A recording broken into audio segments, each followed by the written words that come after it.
Rachel has written a large number of books and taught in a number of places, and we're very, very delighted to have her with us today as a guest lecturer. She is going to talk to us about transgender magic and the tarot, which we're also very, very pleased about to have a talk on this particular subject. I think you'll all recognise it fits very well with our agenda at PCA. Welcome, Rachel. Thank you very much. Well, I'm very honored and delighted to be teaching with Judith. I met Judith at the conference on humanities in New York City last October. It was really wonderful to see her work and to learn what she was doing. And it's very much to think of a lot of things that I've been doing for a long time. And I wrote a book called The Body of the Goddess about my own researches about how religion and the sacred originated in the human body, particularly the female body, and the landscape. And then and she said, and I made a comment, and she said something like, she read my book, and I said, "You read my book?" I was so surprised that she knew of it, so I was very delighted about that. So I've been doing the tarot for a very, very long time. It's like half a century, actually. This is an interesting personal thing. So in 1971, actually the year between the spring of 1971, spring of 1970 and 1971, in that year, I discovered the tarot. Someone read my cards, and I said, I have to have this.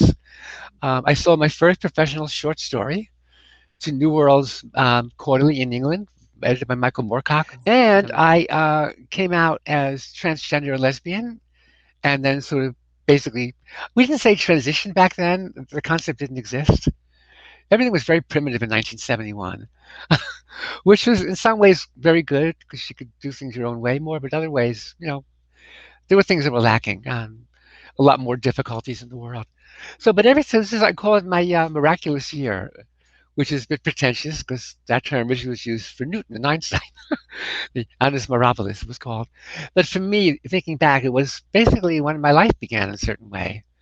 I feel like everything before that, all the reading I did, and my fascination with mythology and fantasy stories and everything else from early childhood on, was like a preparation for that moment, that year. So it's quite an exciting thing to then I followed through on these things very much in my life. So I've been doing the tarot for a very long time. And recently I've been saying my kind of slogan for tarot has been, the one thing we can say for certain is you will never come to the end of it. And I find that's the most fascinating thing about the tarot, especially the tarot of A.E. Waite and Pamela Coleman Smith, which is, can people see if I'm holding up a card? Yeah, okay.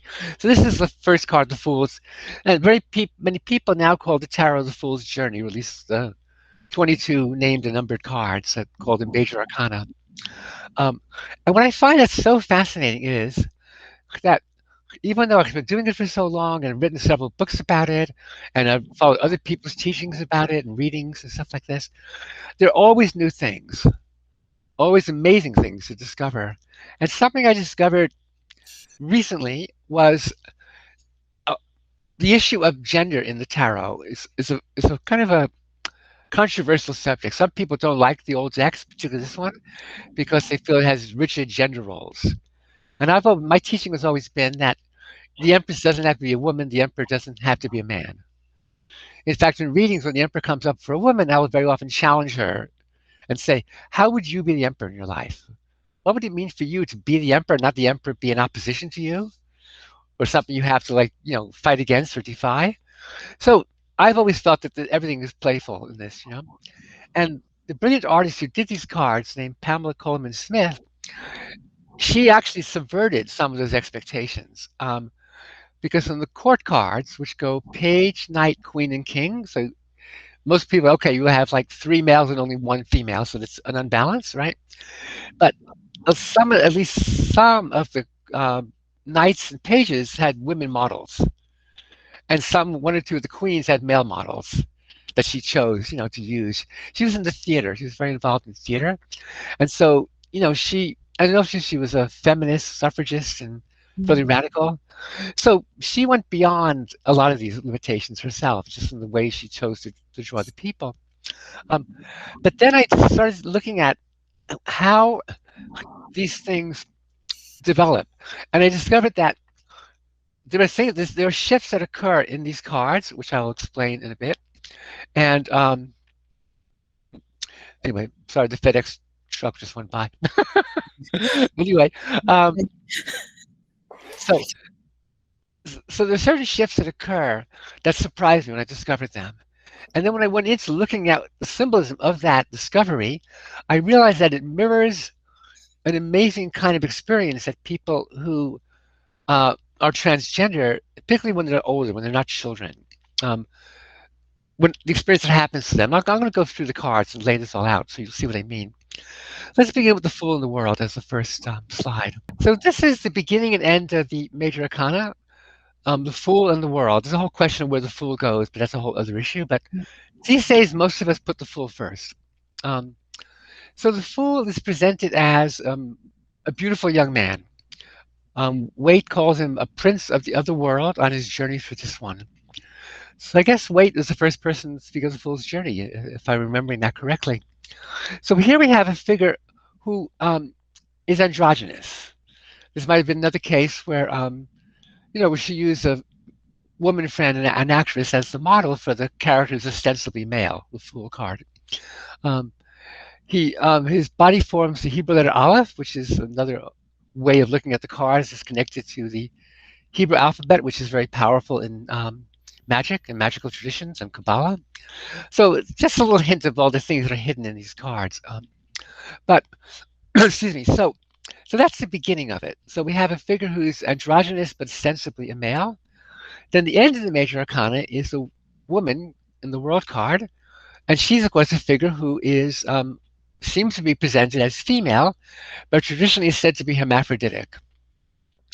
And so the sash, covers up the part that would reveal to us the mixed genitals of the male-female hermaphrodite. And so we have it. So beginning, we have an androgyne, and then we have an hermaphrodite. So the difference between these two is that the androgynous figure is trying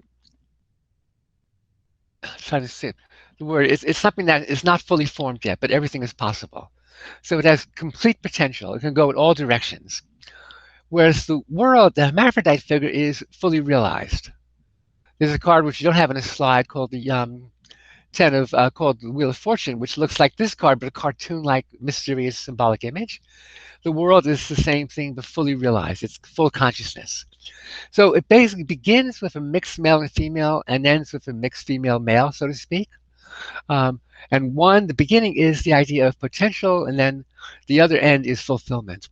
So in the middle, we find the process of how that develops. Let's go to the next slide. So we cards 1 and 2. And this sets up what people usually think of as dichotomy of masculine and feminine energy, male and female energy. So the Magician, card 1, represents light, represents power, creativity. It's often the favorite card of artists and writers, because the experience of holding up the wand and bringing that energy and channeling it through the body and the finger into the flowers at the feet, that suggests that suggests a creative process, because pretty much every artist and writer has talked about this. It's a phenomenal thing, actually, how many people talk about this, and they all say when the work is going well, it's not me doing it; it's something moving through me, and that's what we see in that picture. At the same time, though, it does have that masculine, dynamic, light, control, power. Magicians are figures of great force and energy. And the number 1, of course, in Roman numerals is a phallic image. So it's the masculine card. Then the other side, to the right, we have the High Priestess. And so the room numeral 2 is also, it's a female energy, obviously. It's like the opening of the vagina. Just as the 2 pillars of her temple are the opening of the vagina as well, among other things. The letters B and J stand for Boaz and Jachin, which in the Bible were the names of the pillars of Solomon's temple in ancient Jerusalem. And then they became the pillars of the temple in Freemasonry. So she's sitting there and she's very quiet. The Magician is about creativity, art, so it's about speech. The High Priestess is about silence. And so people see her as passive, but she really is not passive. She's just not acting. Um, it's more of a stillness than silence.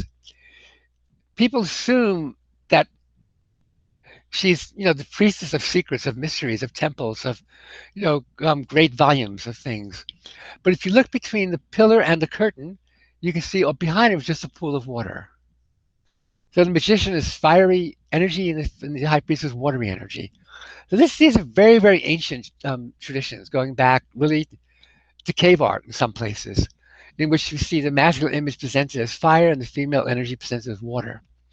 It has to do with reproduction, um, because it's often seen that the male seed is quickening the potential of the um, female. I'm sorry, the male of the female egg, and then within the womb is water. So high priestess is that energy as well. So people see this as like dichotomy, and again that issue comes up of male and female. So remember in those first two cards, the magician was on the left and the high priestess was on the right, and that has more to do with the fact of being number one, number two, than it has to do with symbolic energy. Because here we find in the Lover's card, and then the Two of Cups, which is another version in a sense of the Lover's card, the idea that the male and female energy has a woman on the left, the intuitive side, and the male on the right, the analytical side, in terms of somewhat brain presentation, but also tradition. A lot of things that have been discovered in modern physical sciences about the body and the brain are things the occultists knew for a long time.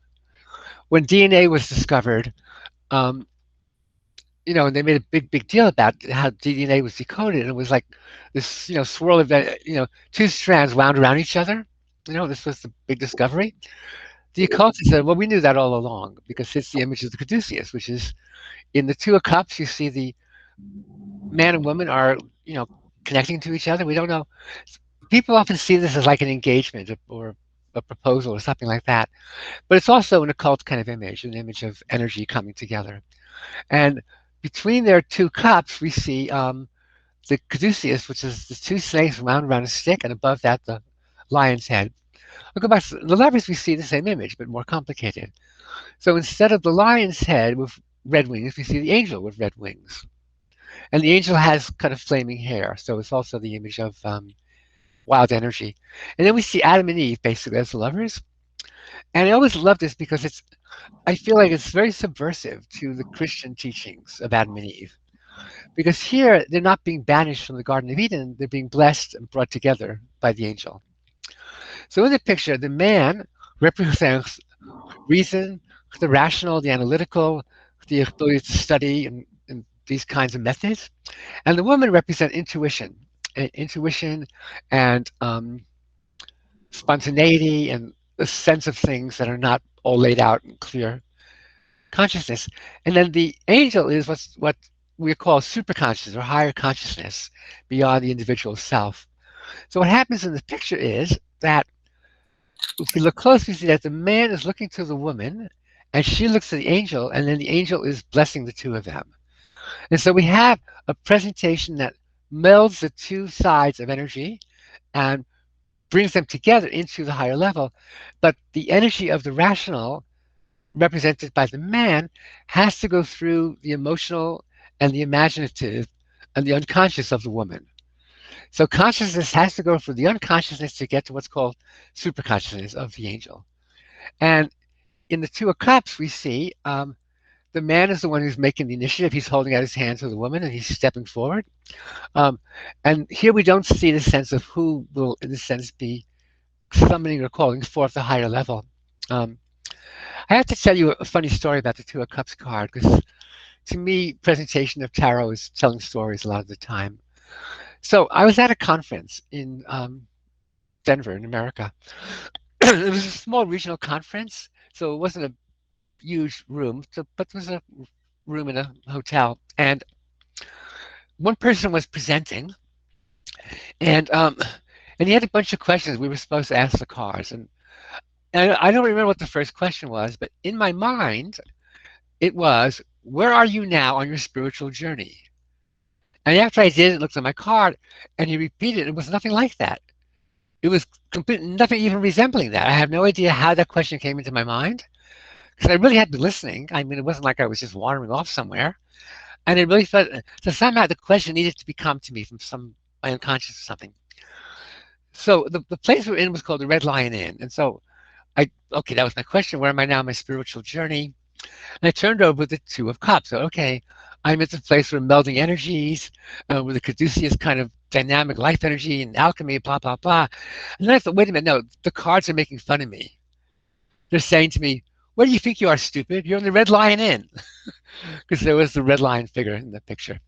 So the tarot has a great sense of humor. Maybe it didn't come across that well from my telling, but I find it very funny. So the Caduceus is a powerful image, and it relates to Hermes, the god of magic, who is often described as hermaphroditic, actually, which not in traditional mythology, but in the sort of more occult presentation of it. And this is partly because Hermes is the planet Mercury, and in astrology, the planet Mercury, because it moves so fast, it moves around everywhere, and it takes on the qualities of planets near it. So if it's near Venus, for instance, it becomes feminine. If it's near Mars, it becomes masculine. So Hermes, Mercury, is described as hermaphroditic. And the symbol of the Caduceus is Hermes' staff. Steve, let's have the next picture. Okay, this is a necklace that I made. It was, the Caduceus is the image at the bottom, that's the pendant, and I made the beads. And I did it because I was in a shop in Maine, in America, and it was a beautiful shop. It was tarot cards and jewelry and wonderful things. And I was talking to the owner, and I was admiring that pendant, the silver pendant with the topaz in it. And I really, was saying how much I liked it, and he had me look at it. It was a lot of money, so I said, well, I'll have to pass. He said, here, you take it. I said, what? He said, take it. I said, well, why? He said, because you saved my life. And I said, what?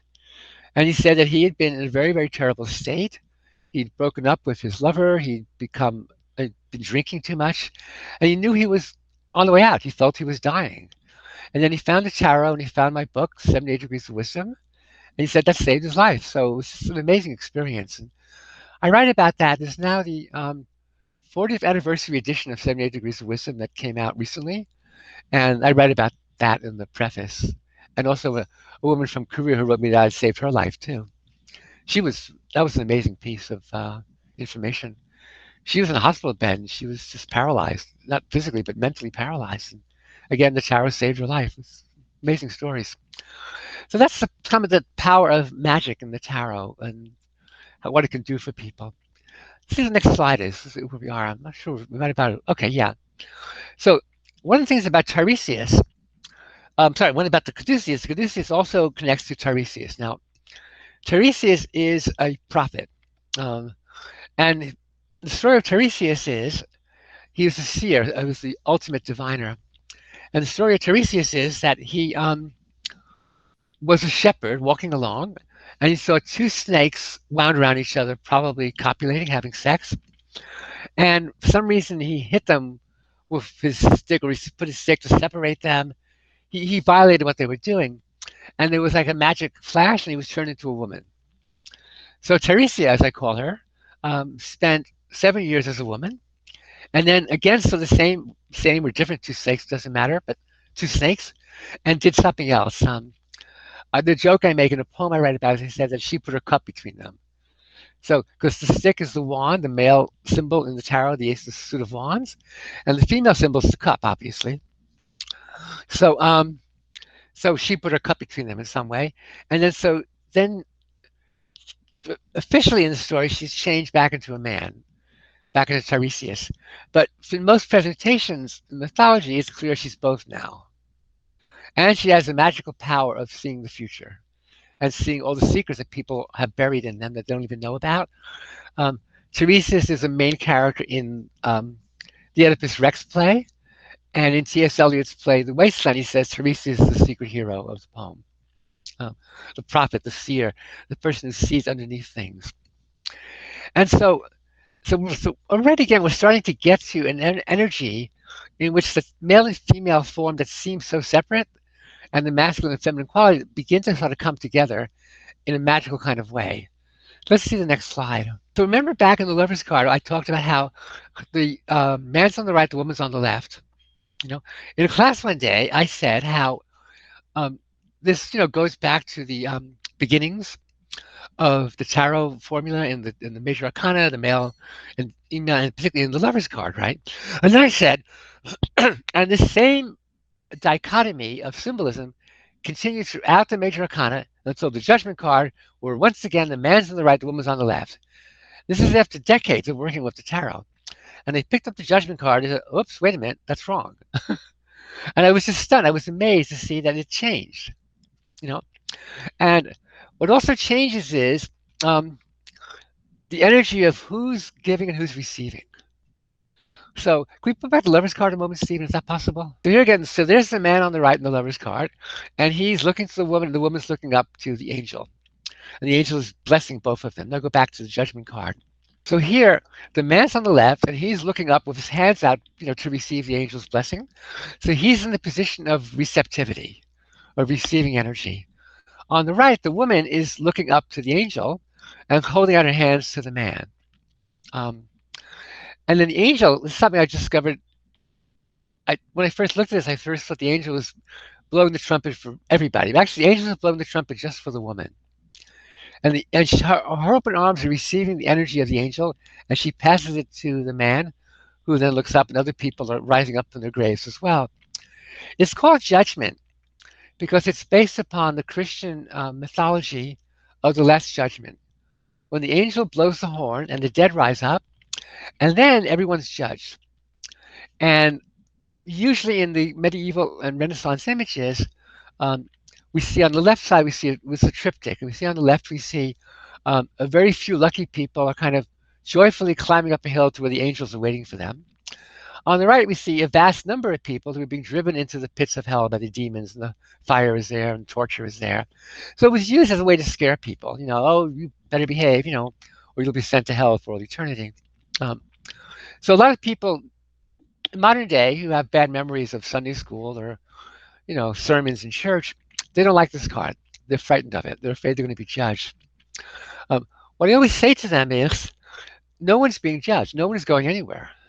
It's not about being judged and sent up to heaven or hell. It's about rising up and becoming a new person. And so we see the wonderful image of everybody's joyous. Everyone's rising up. And here for the first time, we see a child between the man and woman. And the child's back is us, because the child is the future. The child is the new self that will be emerging as the man figure energies merge. But here was this great surprise to me that the woman is the one on the right now. And what I got from this was, in the Lover's card, the analytical, rational side, the so-called male side of energy, has to go through the unconscious, intuitive side to be able to reach higher consciousness.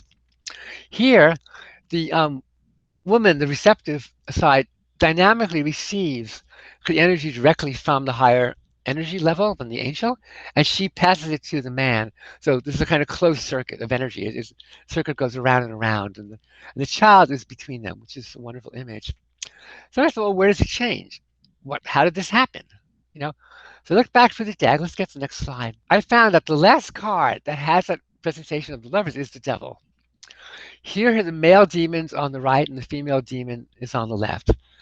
By the way, I got in trouble once on Facebook because people were talking about this card, and I referred to the two figures as demons.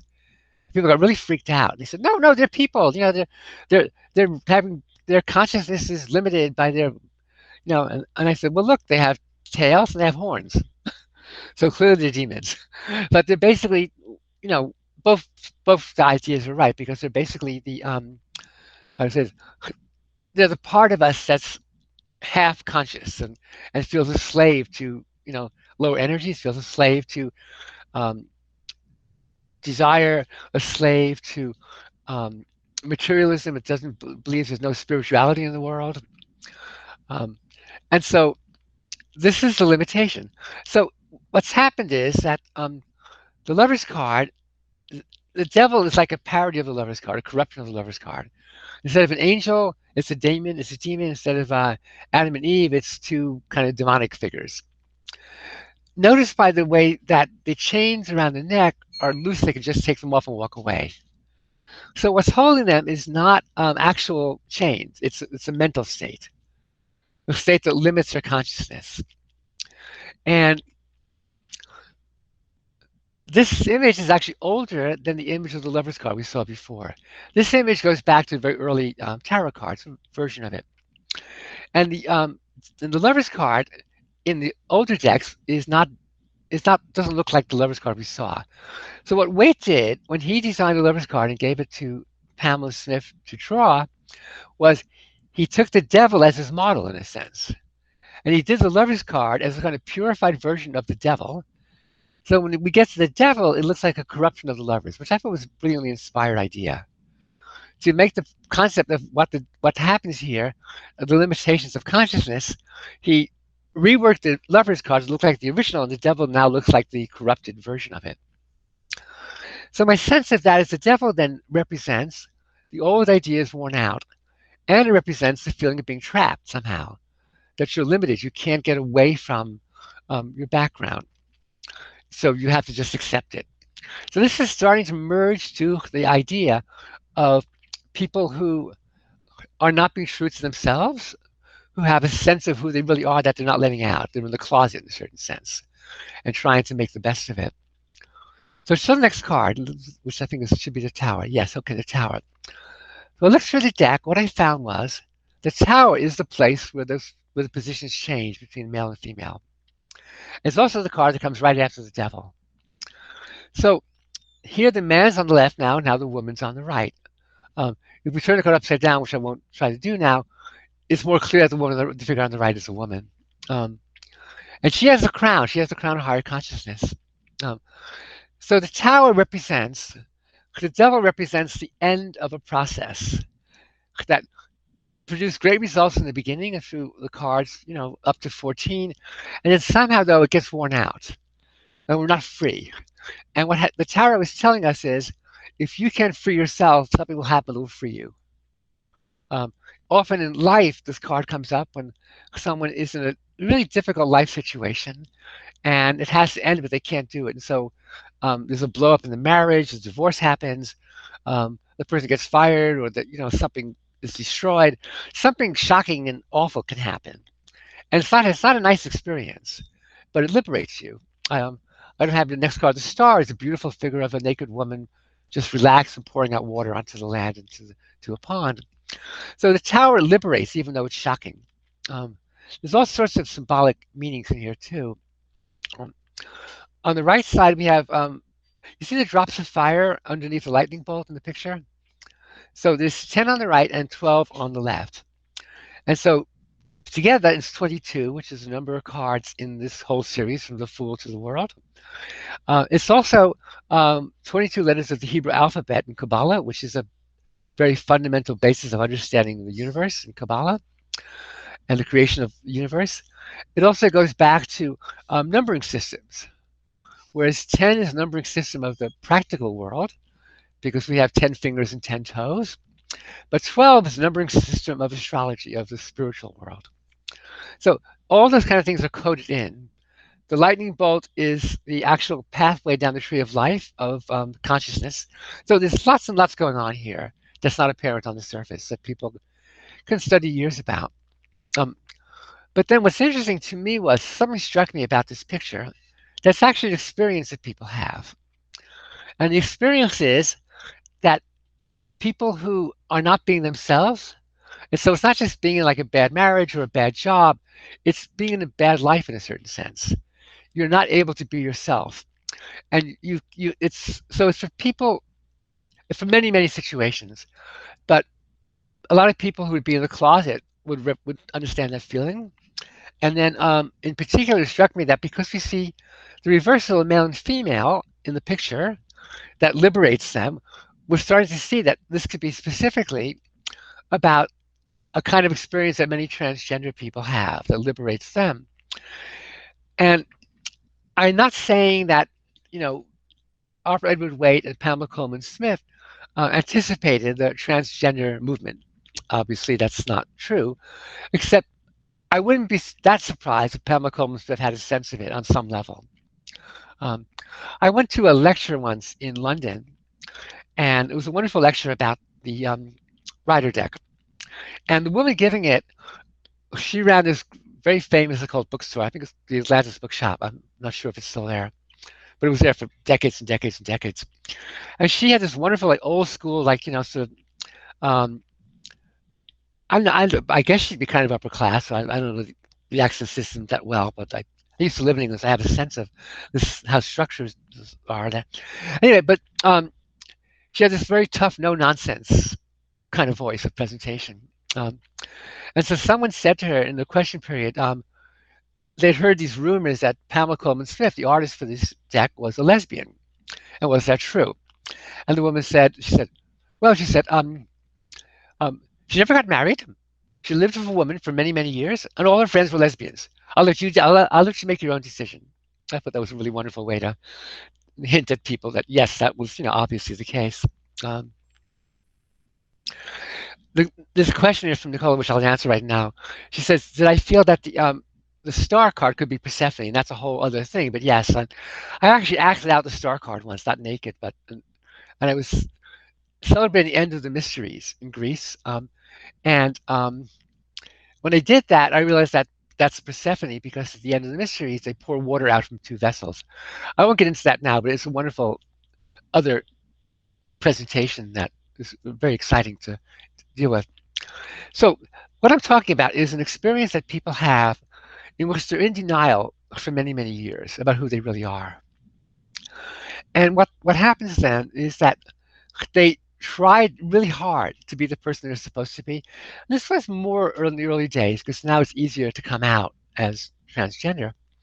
But back then, certainly when I did it in 1971, there were no models at all. People really didn't have any idea of who they were and what everything was about. And so what happened will be suddenly, in a sense, some shocking thing, the dam will just break and suddenly they'll have a revelation. And okay, this is who I actually am. And it's this amazing experience. And I'll say my own version of it. So I'd been struggling for some time. I tried really hard to reject these powerful desires and feelings in myself and try to be what I was supposed to be, which was, a normal heterosexual man. And because I wasn't gay as a man, the models didn't fit. People would say, well, if you want to wear women's clothes before there's a woman, maybe you're just a drag queen. But no, that because that to be gay meant the main thing was to be interested in sex with men, which I wasn't interested in. So I really didn't know what was happening, but I was very troubled and struggling with it. And I went to someone's house, and we took some acid in a very mild way, and so I was coming down in a state of being open and receptive, not hallucinating in any way. But and I thought to myself, I started having the energy of these desires and these feelings coming up to me, and I tried as always to push them away. And I thought, no, I have to open up to what's going on with me and see what the feeling is. And I thought, okay, what is my fear? My greatest fear is I want to be a woman. And so I then said, okay, I'm going to look at that. And the second I did that, the instant I allowed myself to look at that, it was like this lightning flash and said, no, I am a woman. I already am a woman. That's who I am. That's basically my basic energy and my basic sense of self is a woman. So I came out and told my friends. And that was the beginning of my journey. And since then, I've learned from other people similar wonderful stories. One person who struggled with this for years, she was in a relationship with a woman, and she's, and again, she couldn't say what it was that was so painful and so difficult for her. And she said, okay, she said, I'm going to take a shower, a long shower, and just try to understand it, open myself up. And so in the shower, she said, okay, I'm going to ask myself, what's the worst thing this could be? What could this be about that's the most difficult thing? And immediately then almost immediately she had this like a lightning bolt of understanding, and she came out and said to her girlfriend, she said, I'm a woman. And her girlfriend said, it's about time you understood that. So her girlfriend had got there ahead of her, and she had to do it for herself. one more story, which is my favorite in some ways. So a transgender man that I know, he's a wonderful man. He's a reverend, actually, he's a minister. Um, and he was going through, he tried out, he said, really trying different kind of roles of being a man. Um, so it was being, no, sorry, being a woman. Sorry. Um, so, she tried to be a lesbian, a butch lesbian, not butch lesbian, uh, you know, um, married, I don't know, married to a man, but being with a man. In fact, she has a child, a boy. Um, so all these things she tried to do. And then in that period of her life when she was struggling and not acknowledging things, she had a dream, a recurring dream that terrified her. So the dream was that she would be standing in front of an old-fashioned mirror that's with like a big oval form, and then there were two sides. I'm not sure what the other side was be, but they were on a like wooden stand, and you could flip the mirror from one side to the other. And it was her grandmother's mirror, so it was like in her grandmother's house. So she was looking at the picture, um, this woman trying to figure out what was wrong with her, um, and there'd be nobody there. There'd be no reflection. She'd wake up terrified. And then again, there was this powerful moment of just, coming out. This is okay. This is none of these things are me. Me has to be a man, you know. And then shortly after that, he had the dream again. And now in the dream, it was the same thing. There's the mirror, no reflection, terror. Then the mirror says, "Turn me around." And so he flipped the mirror, and on the other side, the man was looking back at him. So the dream was saying, okay, now you found who you are, and now you can move forward in your life. So the tower is that kind of moment. And there are many other versions of it for people in many, many different ways. But what strikes me so powerfully, it's the place where male and female change places in the cards. So let's do the next slide. Let's see what, yeah. Okay, so here is the star. So there's Persephone, and then the moon. These are two cards that come after the tower. So first is a great relief, openness. It's the body is naked, everything is open and free and joyous, very magical. You can't stand that way. You can't put your foot on the water and not penetrate it. So it's a magical being. I identify her with the goddess Persephone, and actually the high priestess card is Persephone also. But that's the complex symbolism is quite wonderful as it follows through. But we don't have time for all of that, I'm afraid. But anyway, but basically the concept of the star is just joy and relief, openness. Then we get to the moon card. The moon card is difficult. The moon card is a journey through the wilderness. And in the moon card, our animal selves come out. The moon raises up a kind of wild energy in us. So we see a dog and a wolf, and they're both howling at the moon. But here's something very interesting, by the way. I learned only recently. Dogs and wolves don't howl at the moon. The moon doesn't interest them. I don't know if I've ever heard a dog howl, but wolves howl. But they seem to be looking up at the sky because to howl, they stretch their necks out. And so again, we have a mythological view of animals that doesn't actually exist in nature. Just there's a lot of things like this, and the way the way caterpillars become butterflies is very similar. It's not what we think it is. But here in this picture, this is like the last kind of test before we get to the final joyous release of the major arcana. And it's the moon, because the moon brings up these kind of animal energies, the imagination, the unconscious. This can be very troubling. The word lunacy comes from Luna, which is one of the names of the moon. So these are the animal selves, the animal nature. Instead of two people, it's a dog and a wolf.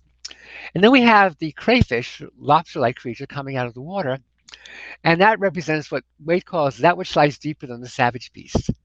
So that's like the brainstem. Again, modern science kind of catches up with the occult understanding of anatomy and where consciousness is. And so the brainstem at the back of the brain, that's the earliest part of the brain. That's the animal instincts that we never could bring to consciousness. So that's kind of coming out, and it's very frightening. It's a scary kind of energy coming up. And Wade has this wonderful message from the moon. Wade says that her message is, peace be still, and there shall come a calm upon the waters. So in a sense, we have to just carry this through. We have to not give way to these fears. But also the moon at the positive side is the place of mythology, of fairy tales, of imagination, creativity again. The moon is where stories come from. It's where all creative energy comes from. So there's that double side of it again. But what's interesting is that again we have that idea of the two figures bow all the way to the magician, high priestess, the man and woman on the lover's card, etc. All these other versions here, they're now animals, the animal self. So the sun comes after the moon, and the sun is liberation. The sun is like the last stage, and that's the new consciousness is born, riding out from the stone wall. So it's Wade having this beautiful image of joy. Um, I'm not going to ask Stephen to take us all the way back to the Fool card, but it has a very similar quality because the Fool has a red feather, and he's carrying a pole, and the Sun card has a red flag, a banner on a pole. So the Sun is the presentation of the new consciousness that's possible now, having gone through all these other stages. But also, what's interesting is that in older decks, particularly the European decks, the Sun card shows a different image. It shows two figures, two children holding hands. Some it's two boys, but the one I always like is a boy and a girl. So a boy and a girl. So we're going back now to the Lover's card of male and female, and here finally, actually, they're holding hands. Even in the Two of Cups, the man reaches towards the woman, but they're not touching. So in those other cards in the Marseille deck, we see a boy and a girl, and that's like the new consciousness, and that's the holding of hands. I love that image, you know. Um, so again, so male and female are come together, and it's not a sense that people stop being themselves, but they now can have all possibilities. So here we have we looked at judgment before. Now we have the world as a culminating card. So again, we have now this the full realization of the potential of being in this figure of the world. And again, it could be for anyone, but what's fascinating to me is that, you know, people assume often that when someone makes this transgender change, they become a kind of a stereotype of, you know, the male and female roles. And obviously some people embrace that, and that's fine. But many people will go beyond that and will say, okay, I'm not doing this to limit myself, to go just from one thing to another thing, but to become free and to become something new and uncharted and something that I can discover in my life and for myself. And remember my friend, the transgender man who's a minister, he laughingly described himself as very Nelly, which is a term in America for a very gay man. Traditional kind of, you know, what we think of as gay men, very feminine. And so here he was, you know, he struggled, he tried to be a butch lesbian, and tried to be a woman in different ways, but only when he became a man could he actually embrace the feminine, because he was not frightened of it, he was not limiting himself. And there's a fascinating thing about a lot of the transgender men I've met. Many of them are lesbian, or not many, many of them are gay men, but that would make sense if they, you know, were heterosexual women when they were women, but they weren't. They were lesbians. And so I tried to understand that, and partly it was the freedom to do so. You could, you know, but partly it was, I think they didn't want to be straight. They didn't want to suddenly be heterosexual men because they, in their lives, they had struggles with, you know, prejudices from heterosexual men to lesbians and women in general. And so they ended up becoming gay men, which I think is so fascinating. And often they had relations with each other. My friend's partner for many years was another transgender man, and so I've seen this happen as well. It's really fascinating, and you know, and certainly some of the transgender women, they will go through a phase of, you know, being very heterosexual to explore that side of themselves, and then they often will become lesbians as well. I knew I was lesbian right away because I wasn't going to limit myself to any stereotypes. As soon as I felt I wanted to be free, I tried to embrace who I really was. So this is a whole wonderful area of how the tarot can really show us a process that was not particularly known at that time. And if it was known, it was known in a very different kind of way, in a way that was much more limiting because of the social consciousness of the time. So that's sort of the presentation I wanted to present to you. We've got a couple of questions that have already been put into the chat. So I'm just flipping back up. One which relates to the Judgment card that we just looked at. Okay, yeah. The query here from Joanna. Why are the coffins in water and not on earth? Very interesting question, yeah, because I think water is the unconscious. It's the ground of awareness, the ground, you know, it's the spiritual level of being. And it also relates, of course, to the womb. It's because it's a rebirth card. Judgment cards. So the womb is water, and so and our origin is on Earth. Everything comes from the sea originally. Our blood is the same composition in terms of salt water as the sea. It's you know, every time I think about that or read about that, it's just amazing me all over again.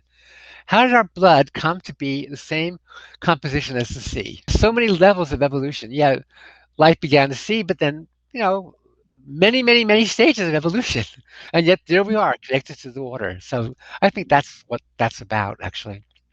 Also, remember the high priestess is water behind the curtain and behind the temple.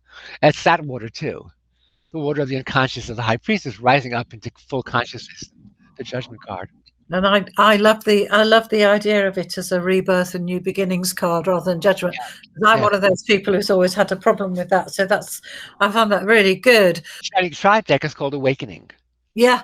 It's a similar picture, but it's awakening rather than judgment. Yeah. Which is beautiful.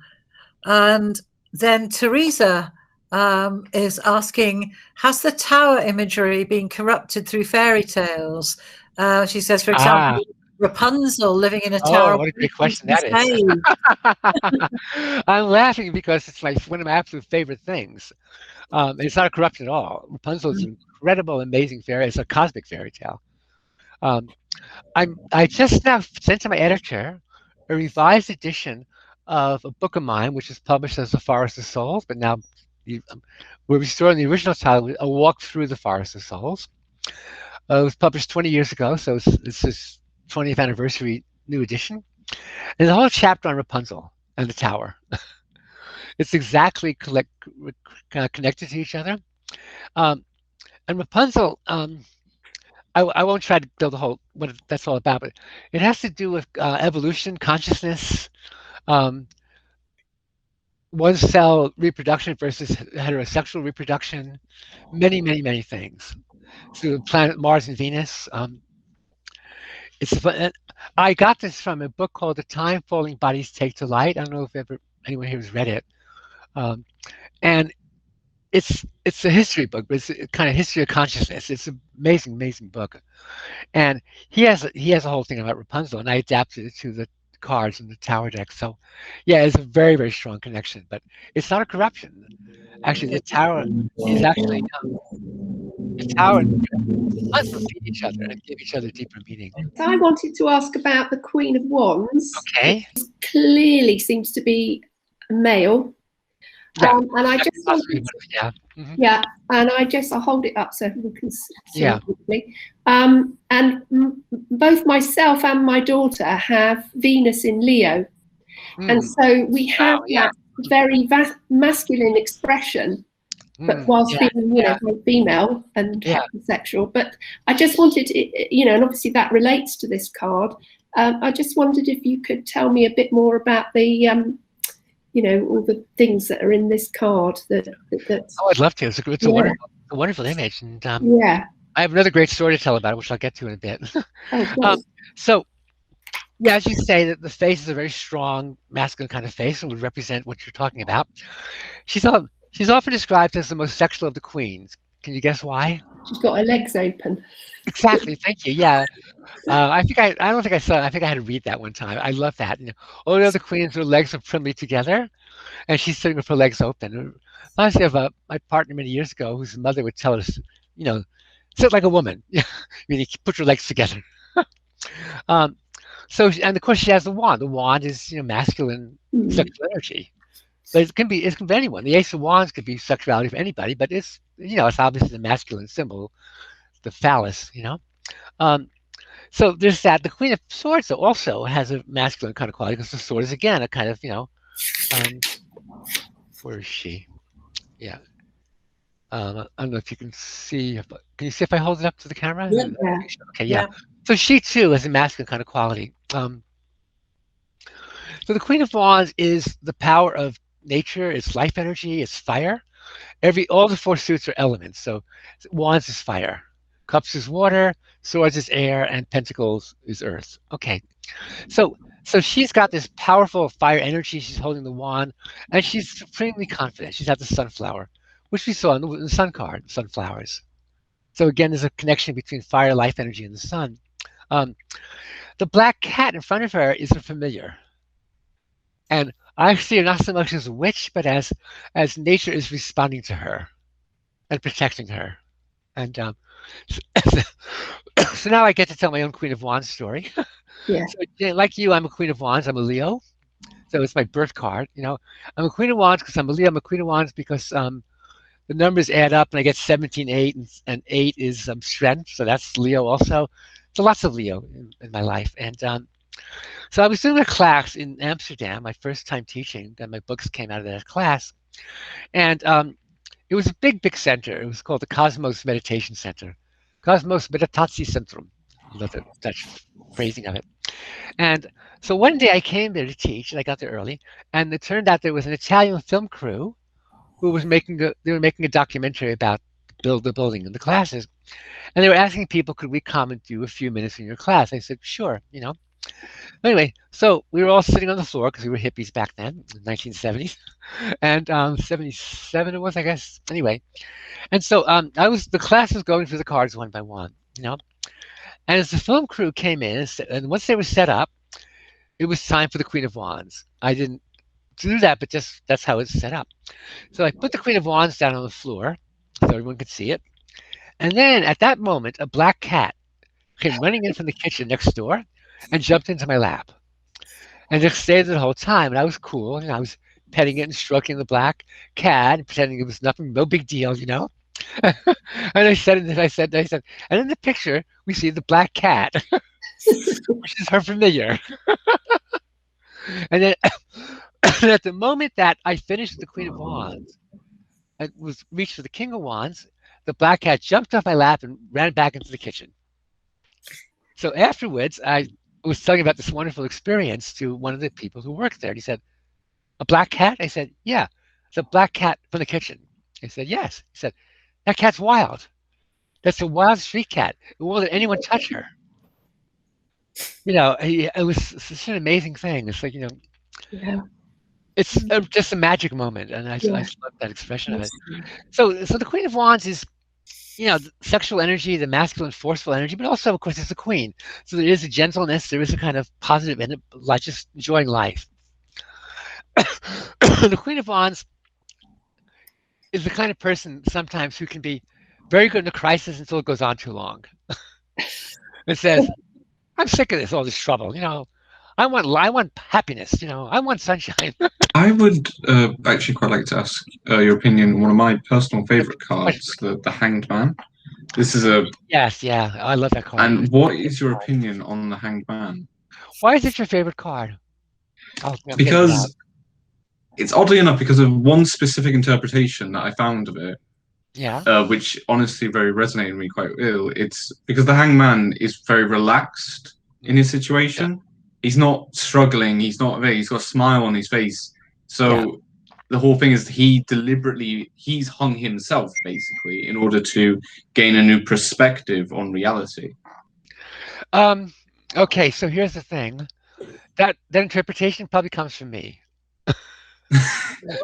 You may have got it from some other source, but I'm the person who first introduced that idea. Well, Waite says it. Waite has a very positive interpretation. Most interpretations are very negative. Yeah. People say he's stuck, he's hung up, he's this painful sacrifice. Mastered and what stuff. Say he's a traitor, he's in pain, and so on and so on and so on. To me, this is the key card of the whole deck. It's about the ability to surrender and then be enlightened. But also it's the ability to just connected to your own values, your own truth, and to not feel you have to accept everybody else's. Yeah, it's more or less in the middle of the major arcana. And I think you have to have it to go forward. I was going to say something about it. Oh yeah, I imagine, I don't know if in England you have the same concept of interventions. if people around someone feel they're screwing up their lives, they'll get together and try to intervene and tell them what they think needs to happen. So I imagine the hanged man is hanging on his tree, and his friends and relatives come up and they say, "Well, this is all true. We love what you're doing. It's really great. Maybe you should come down and be with everybody else now. Maybe it's about time you got off your tree and came down." Hanged man says, "Well, thank you very, very much. Goodbye," because he knows that what he's doing is right. Yeah, Um, exactly. yeah, yeah. So thank you Thank for you very asking much. that question. So someone asked if I do reversals, which means that if the card comes out upside down, so they'll do the Queen of Wands again, and so here she is, and like this instead. Let's go reversal. Let's go reverse. And there's a whole. I always include reverse meanings in my books because that's the tradition, but I don't use them much anymore. And when I made my own deck, the Shining Tribe deck, I discovered I didn't want to actually use that because I realized that when a card comes out reverse, instead of really looking at the picture, people say, okay, they do a mental okay, what does this card mean right side up? Okay, if that gets upside down, so it's all mental. There's no connection to the picture. So I give the cards to the person for a reading. I have them shuffle. If they shuffle in such a way that some cards come out reversed, so we do that. But what I'll do is instead of giving a meaning of conceptual, I'll say, look at the picture. What catches your eye? Right now, what do you see when you look at the meaning of picture upside down? Right? I'm looking at the Queen of Wands. What I see is her lap, right at the center of her body. So it becomes focused on the center. And so upside down, she actually becomes a hanged man kind of image.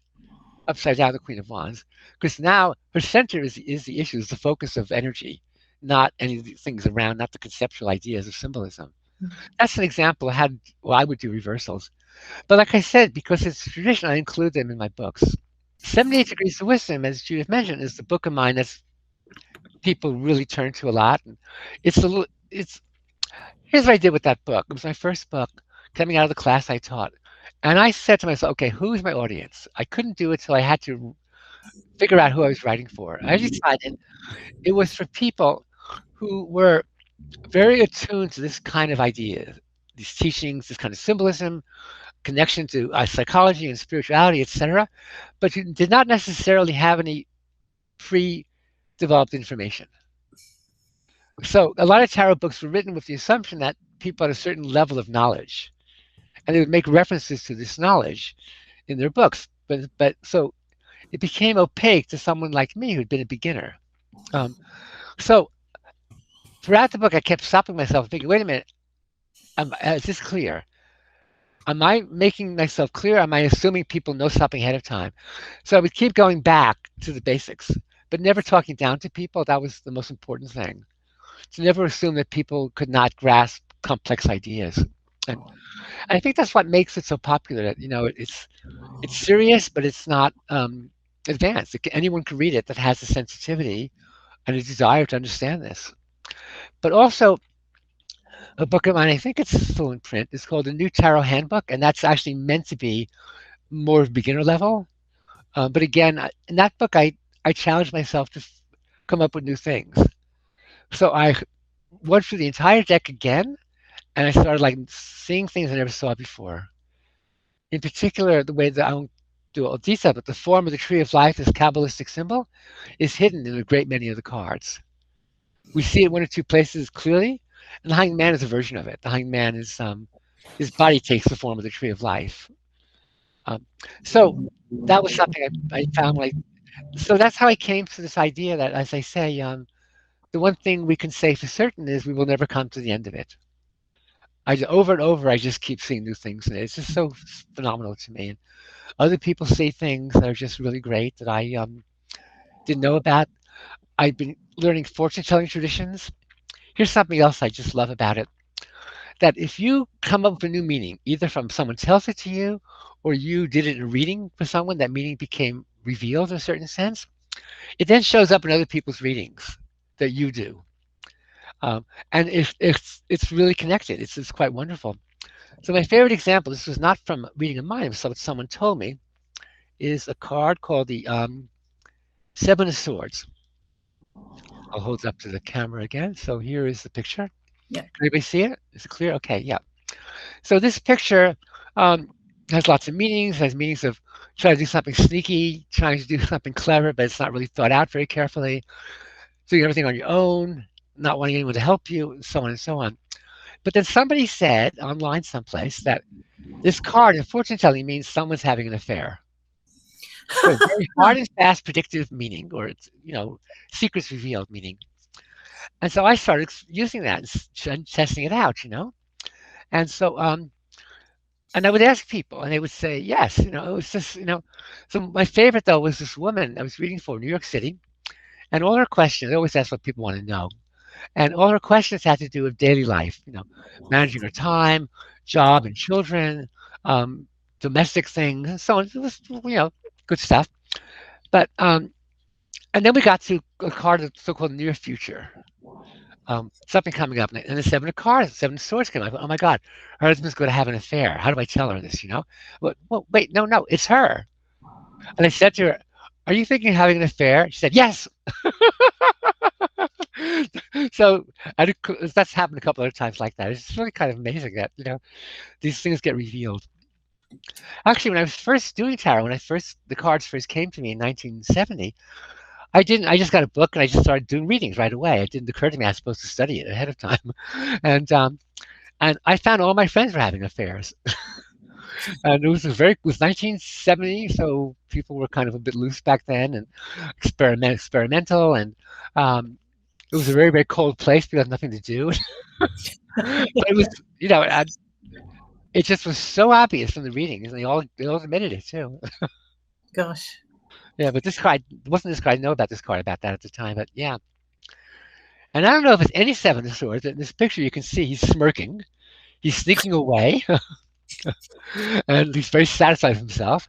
And he's carrying 5 of the 7 swords. It's like cuckolding. He's taken away the masculinity of the woman's husband. He's having an affair with a married woman. He's sneaking away when it's morning time, so he won't be discovered. But it may be any 7 of swords has that meaning. I don't know. Yeah. I'm going to see if there's one last question because I don't want to wear Rachel out. She's done a really lovely stint for us, and a long stint. Does anyone like to ask one final question? Because as Rachel said, we will never come to the end of this. Anybody else like to have their say? There was one from Alexander Brown asking about through the Queen of Pentacles. Even though I'm so desperate to hear your interpretation, but I didn't want to take everyone's time up. But it did come 3 days in a row, which slightly irked me. Queen of Pentacles, okay. And I drew the Queen of Pentacles followed by the reversed Ace of Cups, but I now know that you don't read reversals. Well, I mean, we could, and we could talk about it. So, here's the Queen of Pentacles. To me, she's in some ways the happiest queen. She just loves where she is. She's in nature. Her life is good. She doesn't need anybody. There's no husband. There's no castle. It's just her sitting in nature and having a good time. So it might be the Ace of Cups reverse could mean she's not looking for love. She's looking just to enjoy her life, But if we don't think about the reversal, we could say, okay, well, maybe actually, love will come, even though it might be a bit delayed because it's reversed. Does that help at all? I looked up interpretations. I kept finding things that said you were feeling empty because obviously and that did resonate somewhat with this. Yeah. Anyway, but thank you. That's cool. So one more thing about that strikes me is like it may be saying to you, if you are feeling empty, if you feel your cup is drained, in life, go back to basics. Go back to just the simple things in life that give you pleasure, whether it be nature or whatever it would be for you. And so connect with that, connect with your ground of being in a happy way. And so then you won't be troubled, by feeling of emptiness. Yeah. Thank you. Okay. We have actually one more question in the chat. That's fine. What is the spread that you use the most? I'll tell you, my favorite thing to do is to ask people what they want to know about. And tell me, not even their issues, And I write down everything they say. So the person says, well, I've been at the same job for 17 years. I write down, same job, 17 years. And they say, and I'm really tired of it, And I want to know what's going to change. So I will then draw cards for each of those statements. So that, in a sense, the spread becomes what they said. But also, I will use a very classic spread called the Celtic Cross because it just seems so adaptable for everything. And another spread which I love, my friend Zoe Matov created this, and if you Google Zoe's spread, you'll probably come up, and it's 3 cards. But the nice is they're not 1, 2, 3 in a row. One's in the center, 2's on the left, and 3's on the right. So card number 1 in the center is the issue, what's going on, what you need to be aware of. Then on the left, card number 2 is don't do this. Bad idea. Do not take this approach to that situation. Card on the right is do this. This is a good idea. This is what you want to do. And I have found that so incredibly useful for myself. Sometimes I don't even know what the subject is. Sometimes I know.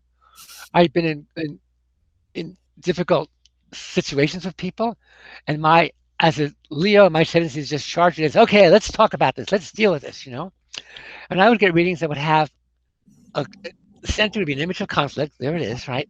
And on the right would be, a very aggressive person wants to challenge it, and wants to be strong and talk about it. And don't do that. On the right side would be the high priestess, meaning silence. And so I would just not do anything. I would just wait, and then it would come out by itself. And I would wait for the other person, and then we would talk in a more productive way. But if I had charged right in, it would have just made things worse. There's other stories, even really very practical ones, but it's more complicated. But so that I use that sometimes just for a daily spread, and I don't worry if I don't understand it right away. Maybe I'll understand it later. I use it to help me, and I use it often at the end of a reading. It's kind of like what to do right now kind of thing. So it's not long term. It's like right now, here's what you shouldn't do, what you should do. So that's one of my favorite things. I'd like to close by saying a very, very big thank you to Rachel for what's been an incredibly illuminating, wonderful session. Thank you. It was my pleasure. I really enjoyed it, Judith. Well, thank you so much, everyone. I really enjoyed myself. So.